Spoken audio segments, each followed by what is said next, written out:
कि माननीय सदस्य उत्तर को अच्छे तरीके से नहीं देख पाए हैं। मैंने इसमें स्पष्ट किया है कि राष्ट्रीय राजमार्ग संख्या 22 का निर्माण एवं संधारण, जो माननीय सदस्य ने भी कहा है, भारतीय राष्ट्रीय राजमार्ग प्राधिकरण के द्वारा किया जा रहा है। और वहीं पर राजमार्ग संख्या 22 के बेलागंज के वर्णित स्थान पर उचित कनेक्टिविटी प्रदान करने के लिए वाहनों की अनुमानित आवाजाही को ध्यान में रखते हुए फिजिबिलिटी स्टडी कराने के लिए डीपीआर कंसल्टेंट की नियुक्ति का प्रस्ताव बिहार सरकार भेज चुकी है भारतीय राष्ट्रीय राजमार्ग प्राधिकरण को।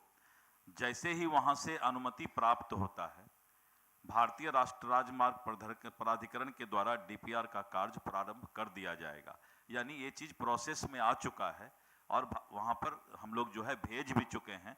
जल्द ही कुछ न कुछ इसका रास्ता निकल जाएगा। ठीक है, आप अगर चाहें इस पर थोड़ा विशेष ध्यान दीजिएगा तो जल्दी हो जाएगा। हम मान रहे हैं कि आप डीपीआर में कर रहे हैं, काफ़ी लंबा प्रोसेस में ना चला जाए। माननीय सदस्य श्री सौरभ कुमार।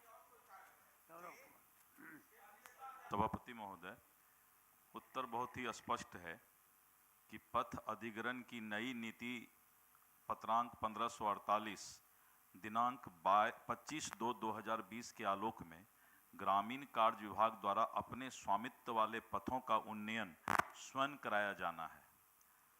फिर भी माननीय सदस्य का अनुरोध है कि इसको स्टेट हाईवे में रूपांतरित किया जाए, तो भविष्य में अगर इसकी फिजिबिलिटी हम लोग देख लेते हैं, क्योंकि अभी तो ग्रामीण कार्य से पहले पथ निर्माण हो फिर स्टेट हाईवे हो, तो हम लोग फिजिबिलिटी देख लेते हैं और इस पर फिर विचार करेंगे। ठीक। माननीय सभापति महोदय, माननीय सदस्य के द्वारा बहुत ही महत्वपूर्ण सवाल सदन में उठाया गया है और मैं इस बात से सहमत हूं कि पूर्वी चंपारण जिला अंतर्गत सड़क दुर्घटना की संख्या बहुत ज़्यादा है। अब कुछ तो हमारे माननीय सदस्य को डिटेल आइडिया है भी, इसमें उन्होंने संख्या भी बताया है। और नहीं, ईस्ट चंपारण में ही जो है काफ़ी संख्या में एक्सीडेंट भी हुआ है, डेथ भी हुआ है। इसकी सूचना हम लोगों को भी है।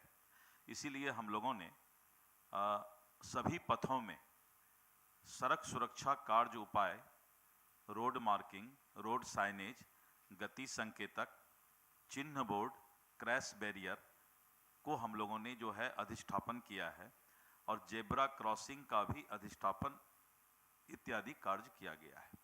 तो ये तो पहला हम लोगों ने एक प्राथमिक अवेयरनेस, जागरूकता लाने का प्रयास किया है। ब्लैक स्पॉट, गृह विभाग के द्वारा जो ब्लैक स्पॉट कुल 1044 चिन्हित किए गए हैं और इसमें यहाँ भी जो है जो ईस्ट चंपारण है, वहाँ भी 2024 में 5 ब्लैक स्पॉट को रेक्टिफाई किया गया है, जो चिन्हित किया गया था। और जो बचे हुए हैं उनको भी हम लोग सुधारात्मक उपाय की कार्रवाई की जा रही है। सड़क सुरक्षा अंकेक्षण जो होता है और उसमें पथ निर्माण विभाग 22,130 किलोमीटर में 17,367 किलोमीटर और राष्ट्रीय राजमार्ग प्राधिकरण क्षेत्रीय कार्यालय 3,322 किलोमीटर में 3,253 किलोमीटर का अंकेक्षण भी कर चुका है। ऑडिट भी इसका हो चुका है। माननीय सदस्य के भावना को देखते हुए हम लोग एक जागरूकता अभियान भी चलाएंगे, उधर माइकिंग भी करवाएंगे, जिससे कि लोग रोड को बिना देखे क्रॉस नहीं करें और जहां पर जेब्रा क्रॉसिंग है वहीं पर क्रॉस करें। जरूरत पड़ेगा तो हम लोग इसकी संख्या भी जेब्रा क्रॉसिंग का बढ़ाएंगे। लेकिन जब अच्छा रोड होता है तो थोड़ा सा जागरूकता अभियान भी गांव-गांव में धीरे धीरे करके आता है कि भाई मेरा रोड इस स्पीड में चलने वाला है। तो हम लोग इसको अवेयरनेस प्रोग्राम और जो हमने बताया कि रोड मार्किंग, रोड साइनेज, गति संकेतक, चिन्ह बोर्ड, क्रैश बैरियर, ये सब की संख्या भी ईस्ट चंपारण वाले रोड में 1-2 महीना के अंदर बढ़ाने जा रहे हैं। ठीक। माननीय सदस्य श्री अशोक कुमार महोदय। सभापति महोदय, सबसे पहले तो मैं सदन को बताना चाहूँगा कि एमएलसी आवास के अंदर भी सर्वेश बाबू जब मॉर्निंग वॉक में निकलते थे तो बोलते थे कि आवास के MLC आवास के कैंपस का रोड खराब हो गया है, तो पैर का मचकने का, वहां भी एक्सीडेंट की बहुत संभावना थी।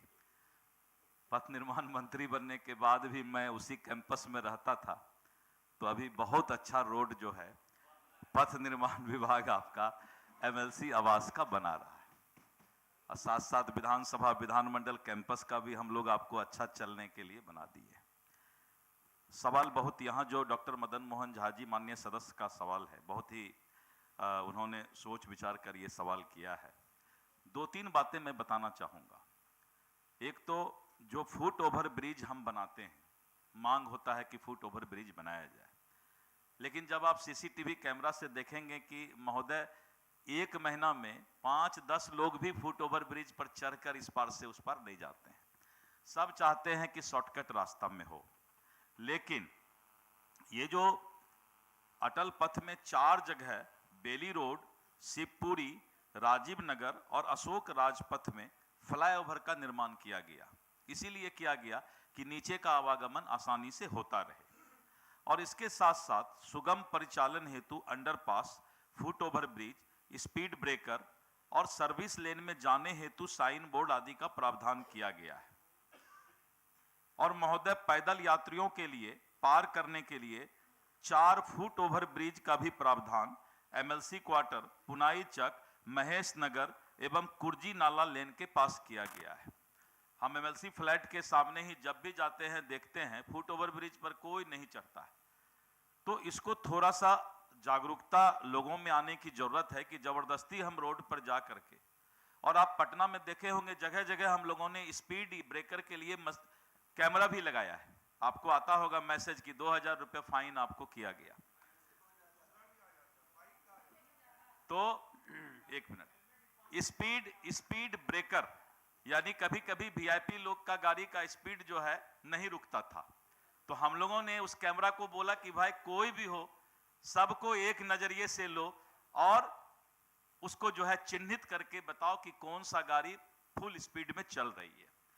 इसीलिए सरकार के द्वारा और विभाग के द्वारा लगातार प्रयास किया जा रहा है, और उस प्रयास में underpass, foot over bridge, speed breaker, service lane, sign board, foot, और इसके साथ साथ जो है अन्य फ्लाईओवर भी जहां जहां आबादी था फ्लाईओवर का भी व्यवस्था किया गया है।